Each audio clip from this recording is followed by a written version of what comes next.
ঈদের কেনাকাটায় শেষ মুহূর্তের ব্যস্ততা রাজধানীর মার্কেটগুলোতে। এ বিষয়ে আরো খবর জানাতে বসুন্ধরা শপিং মল থেকে যোগ দিচ্ছেন সহকর্মী জিনিয়া কবির সূচনা।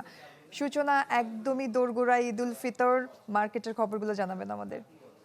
এবার নগদে পাচ্ছেন হেলিকপ্টার অফার, তাই কেনাকাটার পেমেন্ট নগদে করুন আর বুঝে নিন ২,০০০ টাকারও বেশি ক্যাশব্যাক সহ হেলিকপ্টার রাইড। পেমেন্ট শুরু করুন আজই।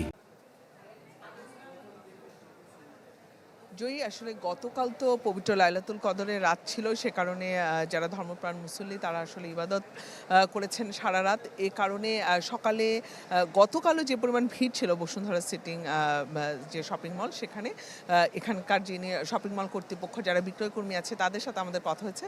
তারা বলছেন এই মুহূর্তে ভিড় কিছুটা কম গতকালের তুলনায়, তবে শেষ মুহূর্তের কেনাকাটায় যখন দুপুর গড়িয়ে বিকেল হবে তখন তারা প্রত্যাশা করছেন ভিড়টা আরও বাড়বে। এবং আসলে কিছুক্ষণ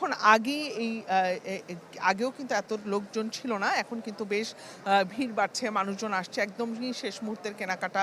অনেকেই আজ থেকে যেহেতু ছুটি শুরু, অনেকেই কিন্তু বাড়ি চলে যাওয়ার একটা তাড়া আছে, সে কারণে তাদের যে শেষ মুহূর্তের কিছু কেনাকাটা আছে সেই কেনাকাটা সারতে কিন্তু যারা এসেছেন তারা এসেছেন। এবং শেষ মুহূর্তে আপনি জানেন জয়ী যে জামা কাপড়ের পাশাপাশি জুতো, জুয়েলারি, এই বিষয়গুলোর একটা বিষয় থাকে, সেই বিষয়গুলো আমরা দেখেছি সেই দোকানগুলোতে ভিড় দেখতে পাচ্ছি।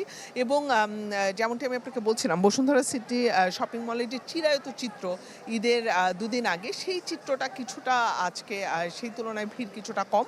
তবে বিক্রয়কর্মীরা বলছেন যে তারা প্রত্যাশা করছেন যে সব যত সন্ধ্যা হবে বা রাতে নিশ্চয়ই ভিড় অনেকটাই বাড়বে জয়ী। এবং শেষ মুহূর্তে মানুষ আসলে তারা আপনজন প্রিয়জনদের জন্য যে উপহার সেটিও কিন্তু কিনছে, ঈদ উপহার।